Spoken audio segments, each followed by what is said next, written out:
covering the world of professional wrestling. This is the Signature Spot with Chris Toplack. 3, 2, 1.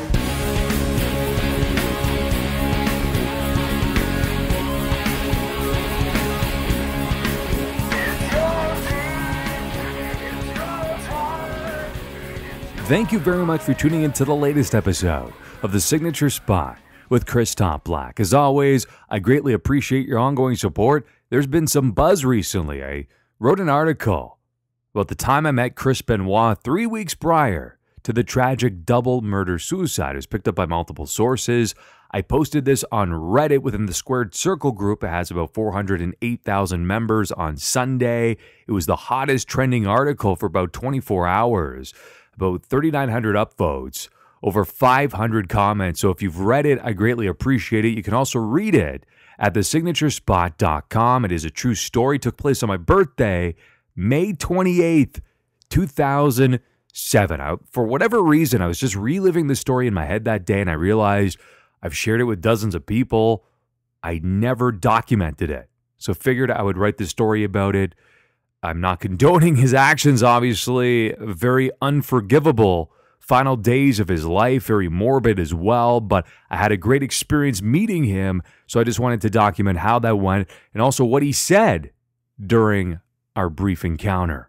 Also, I wrote something on Twitter about Kurt Angle's dark match versus Owen Hart back in early May of 1999, where Owen Hart actually came back through the curtain. He boldly proclaimed that Kurt Angle would be a future world champion. Kurt Angle replied to it. That was also picked up by some news outlets, such as WrestleZone.com. So again, I'm humbled by this. I don't have an ego. This is not bragging. I just think it's great that some of these articles, some of these posts have been trending and picked up by multiple sources. On the program today, we have quite a bit to cover. Recaps of WWE Super Showdown. It feels more like the roast of Super Showdown, worst event of the year, hands down. New Japan Pro Wrestling Dominion, Raw, Smackdown, 205 Live, NXT, and I answer your questions in our topic of the week. Your weekly recap. I may need a few shots to get through this one. Do I have to do it? A Super Showdown recap. A few notes before I dive into it. It was 101 degrees at ringside, which is 38 degrees Celsius for my Canadian friends. The translation, either way, it was friggin' hot. Saudi officials refused to grant WWE permission to stage a match between Natalya and Alexa Bliss on the card, so they flew all the way to Saudi Arabia just to sit on the sidelines. Extremely disappointing, not surprising. Also not surprising, Seth Rollins retaining over Baron Corbin. Same with a potential Brock Lesnar cash-in. Heyman fumbled around. He accidentally dropped the briefcase, which distracted Lesnar. Fortunately, Rollins took advantage. He was able to fight him off while eventually landing the stomp with Brock's head onto the briefcase. I enjoyed the post-match antics far more than the actual match, but it's still so disappointing that the Beast even requires a briefcase in the first place. Finn Balor versus Andrade was easily the best match on the show by a long shot.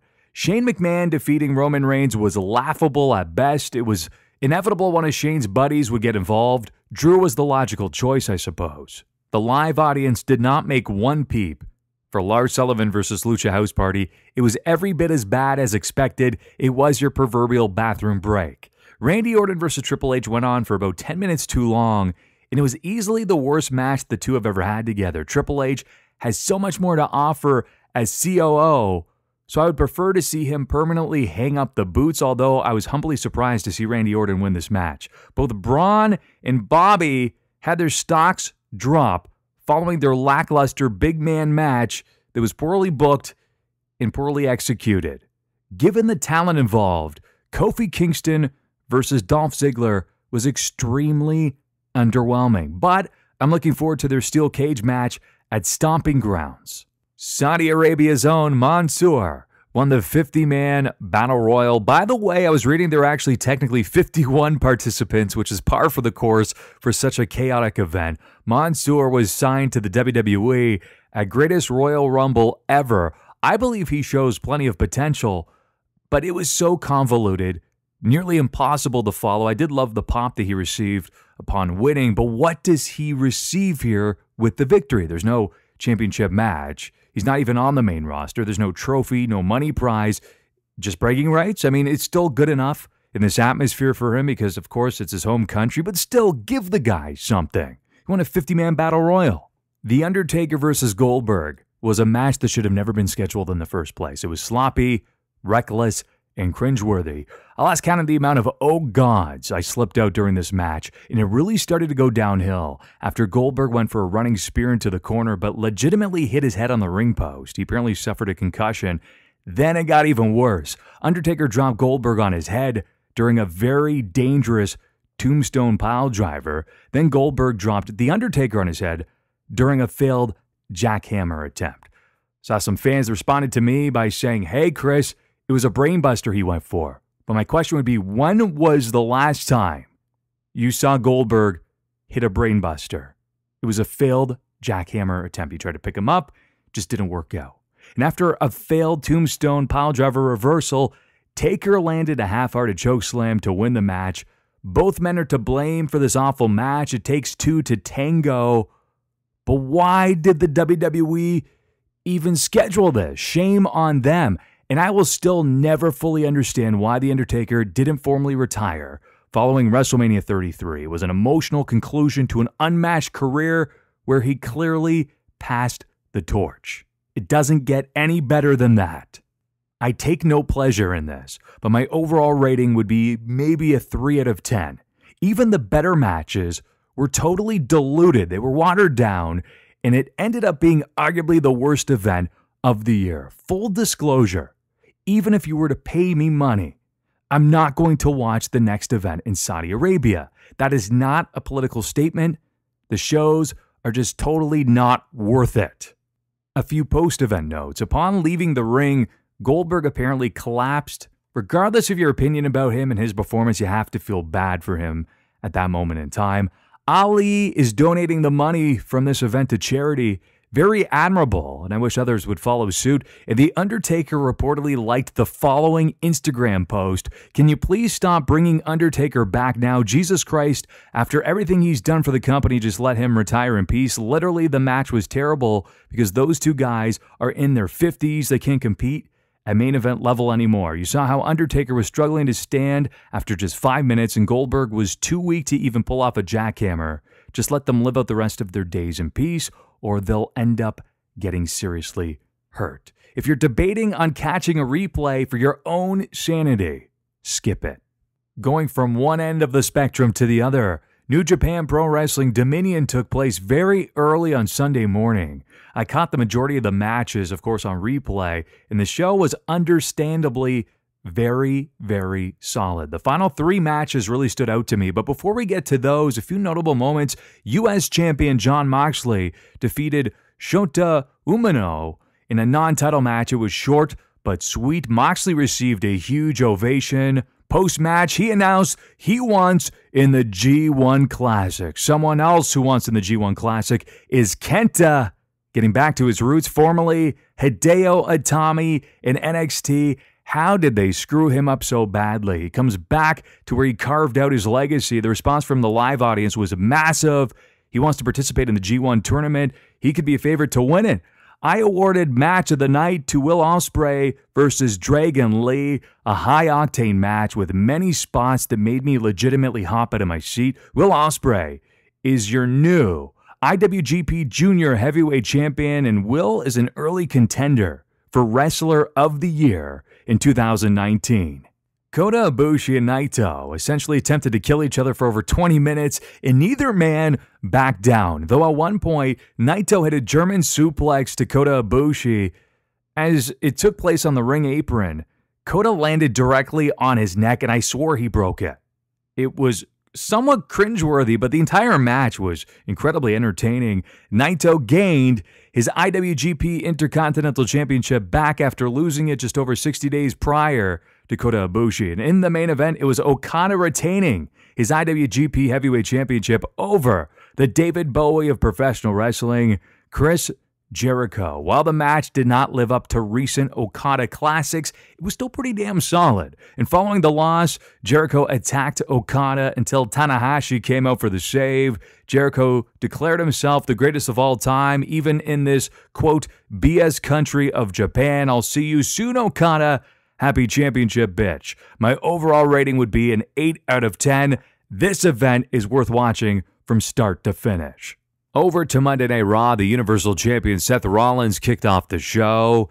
He, of course, mentioned fighting off Brock Lesnar. This brought out Baron Corbin, Sami Zayn, and even Kevin Owens. So later on, it will be Kevin Owens and Seth Rollins in the main event. And then also, we had a bit of a rematch of sorts. It was Lars Sullivan versus Lince Dorado Kalisto. In Grand Metalik, it was a handicap elimination match. Who do you think got the victory? It was the Freak, Lars Sullivan. R-Truth and Carmella were shown running backstage to get away from the usual suspects who want a crack at the WWE 24/7 title. They ran into an elevator. It stopped. Truth, EC3, Carmella, Cedric Alexander, Drake Maverick, and Heath Slater were all inside. It was all being recorded live, apparently. And based on his recent booking, I wouldn't blame EC3 if he was legitimately drinking hard liquor from that red Solo cup. The team of Braun Strowman, The Miz, and Ricochet defeated Samoa Joe, Bobby Lashley, and Cesaro. Despite the current state of Raw, Ricochet has been utilized fairly well since being called up to the main roster. I've enjoyed that ride. Lacey Evans and Alexa Bliss defeated Becky Lynch and Bayley. According to Vince McMahon, booking, the hometown talent is more than likely to lose the match, so of course, Bayley took the pin.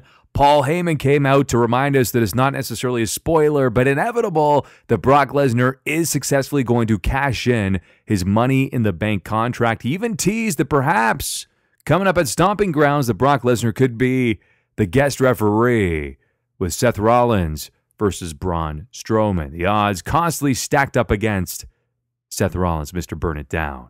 WWE Women's Tag Champions, the Iconics, feels like we haven't seen them in a while. Peyton Royce and Billie Kay defeated a couple of local jobbers in a non-title match. Shane McMahon and Drew McIntyre came out. They drank champagne. They bored the live audience. The anticipated Roman Reigns appearance did not occur. The Revival showed up. They wanted champagne. Shane mentioned, "You can party with us. All you need to do is bring us back some gold." So naturally, it was the Revival, Scott Dawson and Dash Wilder, defeating Hawkins and Ryder, Jimmy and Jay, the Usos, in a triple threat match to win the Raw Tag titles. It's unfortunate for Hawkins and Ryder. I felt as though it was a missed opportunity. They're great talent, underutilized. They were the champions, never had much of a shot to carry them. I was initially worried that this would be a very convoluted match with the triple threat stipulation, but ultimately it was quite good and featured plenty of drama and near falls. Somewhere, Arn Anderson can be seen smiling. In the latest episode of Firefly Funhouse, Ramblin' Rabbit was being attacked by Mercy the Buzzard. Bray Wyatt ultimately drank the rabbit's blood while wearing some clown makeup and a nose, noted it was delicious, and further mentioned the latest episode was brought to you by Ramblin' Rabbit Breakfast Spread. Raw 1999, it's Stone Cold Steve Austin giving The Rock, Vince, and Shane a beer bath. Raw 2019, a twisted puppet show, is arguably the best thing going. My, how the times have changed. And in the main event, Kevin Owens defeated Seth Rollins by DQ. Sami Zayn's over-the-top antics as the guest referee were incredibly entertaining. Overall, this episode of Raw was a definite improvement over recent weeks. Over to SmackDown Live, a quick observation, by the way. Every time the intro to The Miz's theme plays, the majority of the crowd yells, "Awesome!" several seconds too early. Look for it next week. You'll see exactly what I mean. The Miz called Shane McMahon breast in the world and the pest in the world before finally introducing him. Drew McIntyre and Elias also joined Shane McMahon. Shane bragged about defeating Roman at Super Showdown, which led to a loud contingent of the audience to boo.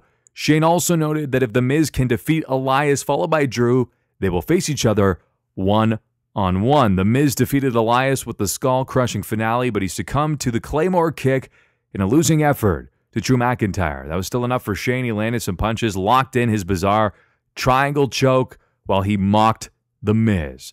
Backstage, Mandy Rose and Sonya Deville knocked over what I believe was a Nintendo Switch out of Ember Moon's hands. After they left, Ember stomped around and threw a trash can. I can't imagine that production meeting. How do we provide Ember Moon with even more Mystique?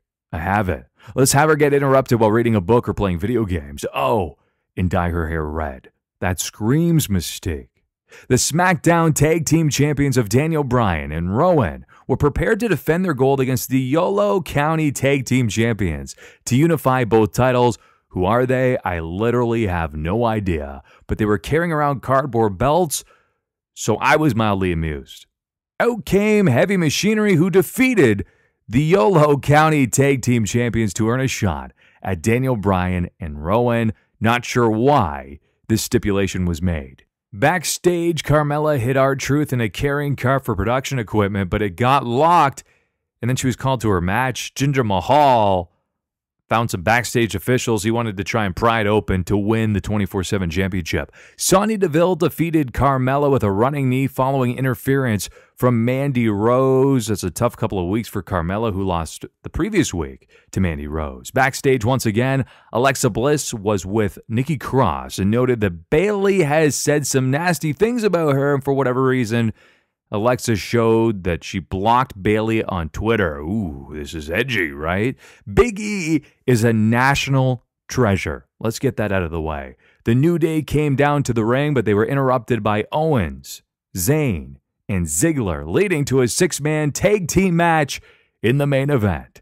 Aleister Black was still trapped in a promo room, but this time around, someone opened the door and let in an ample amount of light. Black freaked out due to a possible sunburn. I kid, but he screamed, "Will somebody, anybody, please, please, I beg of you, please, pick a fight with me? Who is it going to be?" Bayley defeated Nikki Cross following the top rope elbow drop, a very unmemorable match.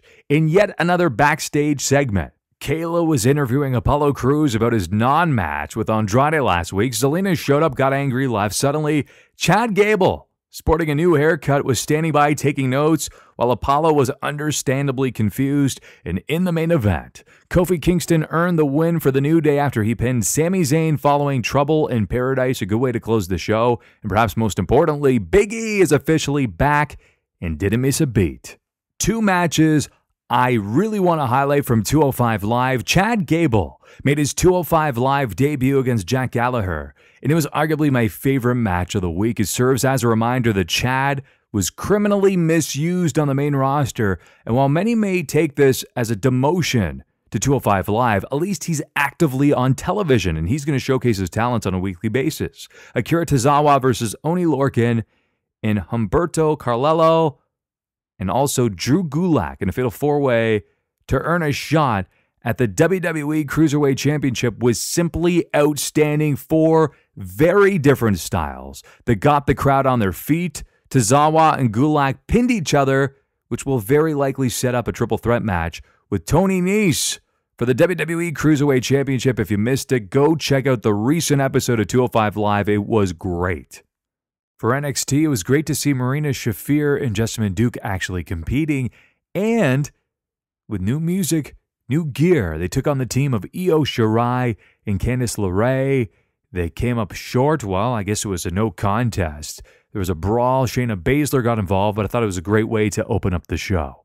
I felt Kushida versus Drew Gulak in a submission match was a nice change of pace. Kushida ultimately got his arm raised after 10 minutes when he locked in the hoverboard lock.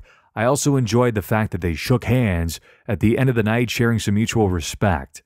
And in the main event, it was a solid tag team match with Oni Lorcan and Danny Burch defeating the Undisputed Era after Jackson Riker of the Forgotten Sons got involved. O'Reilly got rolled up for the victory. Much like 205 Live, although it wasn't as great in terms of the in-ring action, a simple yet effective show. The latest industry news and rumors. During the latest episode of Being the Elite, it was announced that Adam Page versus Jungle Boy versus Jimmy Havoc versus MJF in a fatal four-way has been officially scheduled for the Fyre Fest event taking place on June 29th in Daytona Beach, Florida. Kenny Omega also confirmed at E3 that it will be streaming for free on BR Live, much to the chagrin of Chris Jericho, who stated because it will be streaming for free, he does not agree with AEW pandering to the fans, so he is pulling out.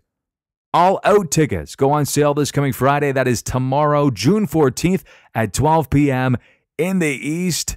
Looks like tickets are very reasonably priced. $30, $60, $90, $140, $160. Ringside tickets will only cost $190. I think that is truly phenomenal. It was announced that Sean Spears, formerly Ty Dillinger, has agreed to a full-time contract with All Elite Wrestling. He was severely misused, barely used when you think about it, on the main roster, so I'm very excited to see him there. I've seen some fans highly criticize All Elite Wrestling for bringing in yet another ex-WWE guy, but here's the thing. He brings in a ton of experience, a lot of potential, and he's always been an incredible hand. And he's been that way for the past 17 years, so he's somebody I would want on my roster as well, too. Rob Van Dam is officially slated to face Moose at Impact's Slammiversary show next month. Our topic of the week. For the topic of the week, it is all about you. I'm answering your questions, so thanks for submitting them. We have Carl. With the rise of other online streaming services offering quality pro wrestling content to the masses, do you feel that the WWE Network will suffer, or is it big enough to have no concerns with other services? The major advantage that WWE offers over other pro wrestling streaming services would be the massive library of content that will never be matched. Whether you love or hate the current product, that library is worth the monthly price alone. Their main concern should be on their current product and how it impacts weekly television ratings. Mike with a two-part question. With creative and storylines being poor on the main roster, what must WWE do to turn things around to get fans invested? Also, why does NXT and 205 Live work so well compared to the main roster? Well, let's go with part one. Stop overly scripting the talent and allow them to sink or swim on their own while still providing coaching if necessary, if needed. Place a heavier emphasis on the in-ring product. More matches and more quality matches. Create storylines based on the traditional three-arc structure. I talk about this often. Act 1, the setup. That's inciting incident. That's the plot in there. Act 2, the confrontation. That's the rising action, the midpoint. And then, of course, Act 3, that's the resolution, the pre-climax, the climax, and, of course, the actual conclusion of the storyline. And finally, incorporate true psychology into matches. Remember, less is more. It's how you make every move, every reaction, and every promo matter that makes the difference. In terms of part 2, based on those points I mentioned just moments ago, NXT and 205 Live tends to embody many of them. So that has greatly helped out both shows. Also, it's much easier to produce an hour-long program as opposed to a 3-hour Raw on a weekly basis. That is tough, even if you have the best writers and producers and talent on the show. It becomes exhausting, convoluted, and often overexposes talent. Also, Vince seems to have minimal involvement in both shows, especially NXT, since he's never present during tapings. Another factor is that NXT and 205 Live both air on the WWE Network and don't have to worry about network sponsors. Adam, a question on Jon Moxley, Dean Ambrose. Do you think his character is a few eras past where he would have been better suited in the Attitude Era? Absolutely not. Jon Moxley is arguably the hottest act in the industry today, and he has transcended eras. Whether it was 20 years ago or in the present day, Jon Moxley would be just as relevant. Kyle, who's often a contributor on the podcast, weird one, but here goes. When all is said and done, who will end up having the more successful post-WWE career, Kenta or Juice Robinson? Well, prior to signing with WWE, Kenta was a big star in Japan. In fact, they even brought out Hulk Hogan for the big signing. Love or hate Hulk, that is a major endorsement. I fully expect Kenta to pick up where he left off. So in the short term, Kenta will be positioned as a main eventer. That being said, he's 38 years old. So Juice Robinson has a lot more time. He's merely 30. So from a long-term perspective, Juice shows a ton of potential. Mark, greatest wrestler to never become WWF or WWE World Champion. I always state Mr. Perfect. Come on, aside from his undeniable talent. That was a built-in storyline, a built-in gimmick. He's champion. He's reigning supreme. Think of the promos. Think if Bobby Heenan was still by his side. That would be incredible. Joe, should The Undertaker have one more match? If so, with whom? I would be perfectly content if The Undertaker just simply rode off into the sunset. If he were scheduled for one final match, though, an ideal opponent, at least in my eyes, would be Aleister Black. Why? An excellent character to pass the torch to. And Edward, what is it about professional wrestling and us fans that make us so passionate and opinionated? Well, this could be an entire episode because we love storytelling when it's done right. And a great pro wrestling match or storyline can be a very compelling tale. It's dramatic, it's exciting, it's an art form. And just like with any medium that captivates, it can also divide an audience too because we care so much about it. So when it's done poorly, it drives us crazy.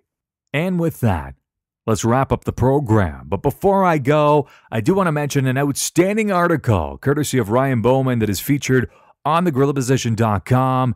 It highlights the incredible Dusty Rhodes titled "The Dream Lives On." Get a dream, hold on to it, and shoot for the sky, baby. Yes, his legacy lives on through his sons Cody and Dustin.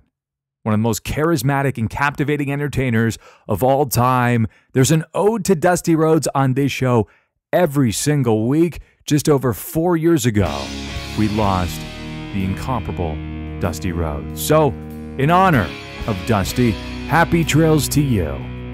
Until we meet again. This concludes another episode of The Signature Spot with Chris Toplack. For new episodes, subscribe on YouTube, Stitcher, Spreaker, iHeartRadio, or iTunes. And don't forget to follow The Signature Spot on Facebook for exclusive clips, polls, and opinions.